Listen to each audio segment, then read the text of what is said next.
Kabar kalian lebaran ini? Masih suasana lebaran ya? Soalnya sekarang baru H plus 2 lebaran. Jadi yang ngucapin selamat lebaran bagi yang merayakan. Jangan sampai tidak merayakan lebaran ya. Salah satunya gue sih. Gue nggak terlalu merasakan euforia lebaran karena cuman keluarga doang sih. Ya pokoknya begitulah. Nah, hari ini gue mau ngebahas topik yang jadi gue virtual. Gue virtual ngobrol sama dia via telepon lah. Dia perempuan. Yang intinya jadi gue spill dulu intinya tuh perihal pernikahan. Perihal pernikahan karena kan gue sama dia kan sebaya ya, seumuran. Gue sama dia tuh seumuran. Jadi kalau katanya kalau di usia yang saat ini gue jalanin, untuk ukuran wanita itu udah mateng, udah cocok lah untuk menikah, disegerakan lah gitu. Cuman ya balik lagi kan, kalau memang belum nemu ya mau gimana gitu kan, itu hak masing-masing lah, gue nggak bisa maksain. Jadi gue lebih cenderung ngedengerin. Hampir 80% gue ngedengerin karena gue takut salah ngomong gitu. Jadi persepsinya gue cuma ngedengerin, sedangkan takutnya gue kalau ngerespon, gue beranggapan kalau gue lagi ngobrol sama cowok gitu kan. Kalau lagi ngobrol sama cowok mungkin ya belak-belakan aja gitu kan ibaratnya. Kalau sama cewek kan didengerin dulu, baru mungkin kasih jeda waktu, baru dibahas gitu kan. Emang agak unik, tapi ya udahlah, nggak jadi masalah buat gue. Maksudnya ya namanya juga butuh cerita gitu kan. Akhirnya dia cerita gitu kan, gue dengerin sambil gue simak, gue dengerin apa segala macem. Wah, complicated juga nih.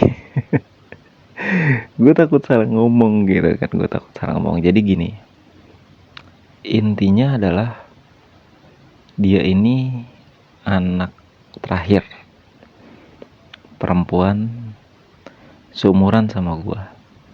Udah mau kepala 3 tapi belum, jadi masih 20-an lah ya gitu. Nah, singkat ceritanya adalah dia diharuskan menikah. Bukan diharuskan sih, lebih ke kalau bisa menikah lagi gitu. Pas lebaran tuh katanya hari H. Nah, baru nelpon tuh H plus 2 kan. Makanya sekarang nih gue bahas topik ini. Nah, singkat ceritanya adalah dia diharuskan atau kalau bisa menikah lagi. Dia udah punya anak perempuan 1. Ya terus gue bilang kan, ya sekarang lu sayang gak sama dia? Maksudnya perasaan ya, gue kan dasar dulu ya nanyanya perasaan.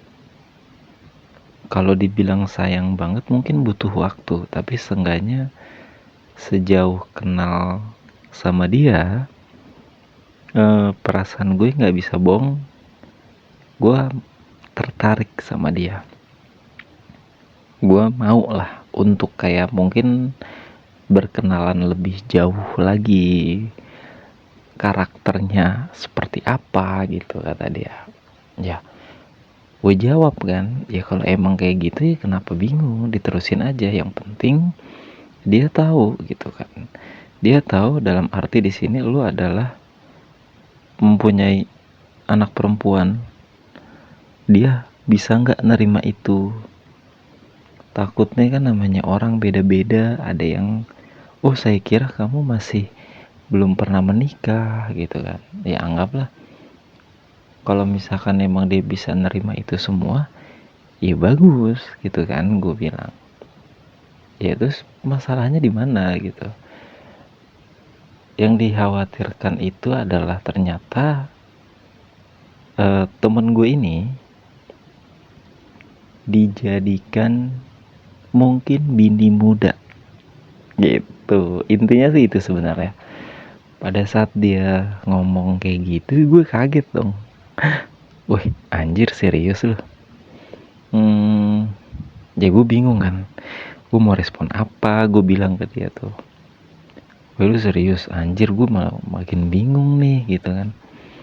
Karena gue temennya, ya yang gue pikirkan adalah dirinya. Dirinya adalah eh, ibaratnya kayak apa ya? Orang bisa nerima kita apa adanya nggak gitu loh.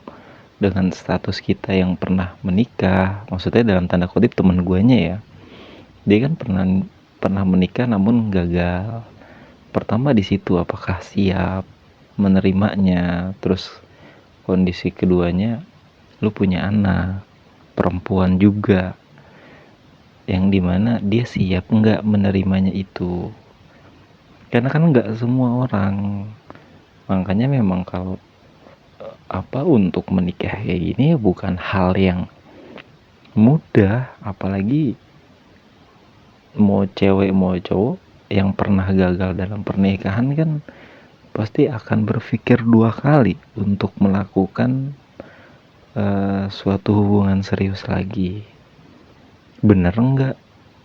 Otomatis kan lu ngefilternya dua kali gitu kan. Ya singkat cerita kayak gitulah. Terus gue bingung kan, anjir gue respon apa? Gue bingung. Sekarang gini, gue langsung motong aja tuh. Gue ngomong apa adanya ya. Lu mau dengerin syukur, nggak dengerin nggak masalah. Ini sebatas sharing aja. Pas gue bilang kayak gitu dia bilang oke, kenapa? Kalau gue di posisi lu, mungkin gue akan menolak. Mungkin gue bilang.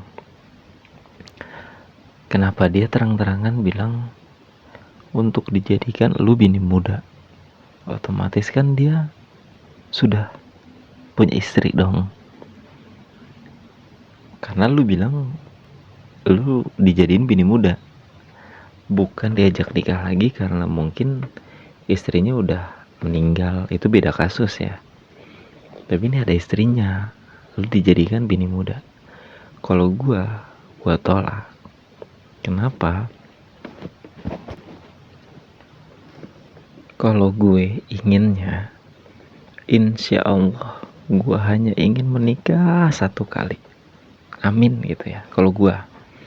Namun ketika dalam tanda kutip memang apa namanya belum diizinkan atau dipaksakan atau emang harus berpisah, dalam tanda kutip berpisahnya meninggal ataupun memang tidak bisa bersama, ya udah, maka gue akan benar-benar berpikir dua kali orang ini serius lagi apa enggak buat gue.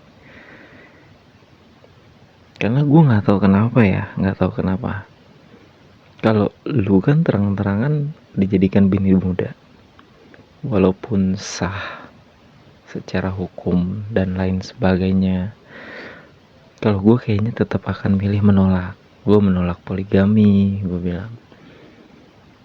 Tapi kan persepsi orang beda-beda untuk apa-apa segala macam. Ya terserah lu.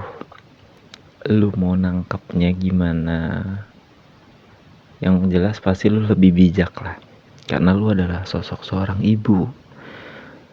Cuman kalau gue ngomongnya adalah posisi dimana saat ini gue tidak terikat dengan pernikahan gitu. Jadi takutnya nggak relevan solusi yang gue kasih. Cuman kalau ibaratnya sudut pandang gue pribadi tentang case yang saat ini lu alami, sepertinya gue nggak mau menerima pinangannya. Gue bilang kayak gitu karena semua orang kayaknya nggak ada yang mau diduain deh dengan alasan apapun. menurut gua. Jadi ya gitulah, sebenarnya panjang, cuman gua agak menyayangkan aja gitu. eh yang pastinya cowok yang ngajakin dia menikah dan dijadikan dia bini muda adalah secara finansial bisa dibilang sangat baik. Secara finansial nggak munafik juga gue bilang, hidup pasti butuh namanya finansial, tapi sejauh ini gue ngerasa cukup untuk sendiri. Jadi kayaknya kalau reasonnya hanya itu, kayaknya gue enggak deh, gue bilang gitu ke dia. Cuman ya gue tekenin lagi, lu jangan mentah-mentah dengerin opini gue. Lu pikir lagi dari sudut pandang lu, kebutuhan lu, keperluan lu, dan pakai cara bijaksana lu kayak gimana. Karena gue nggak tahu kan, karena yang paling tahu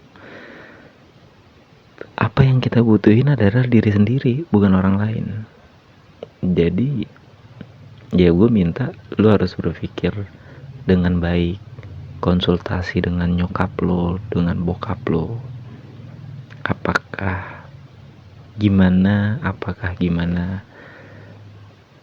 Gue nggak tahu lah, pokoknya gue bilang kayak gitu.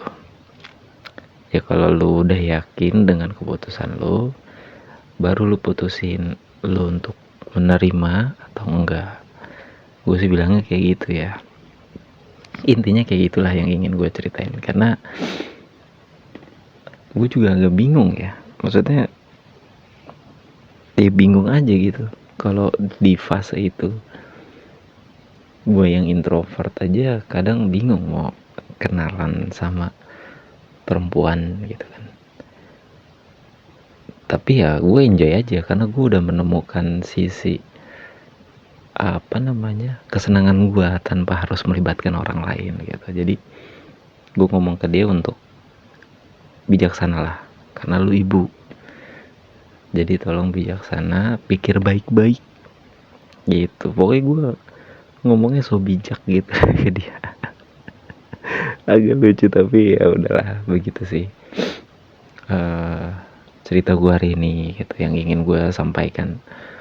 Kalau kalian ceritanya gimana nih di H+2 lebaran ini? Sekiranya mungkin ada masukan atau kalian punya cerita sendiri, tulis di kolom komentar ya. Nanti akan gue bacain cerita-cerita kalian. Oke, Hipnois.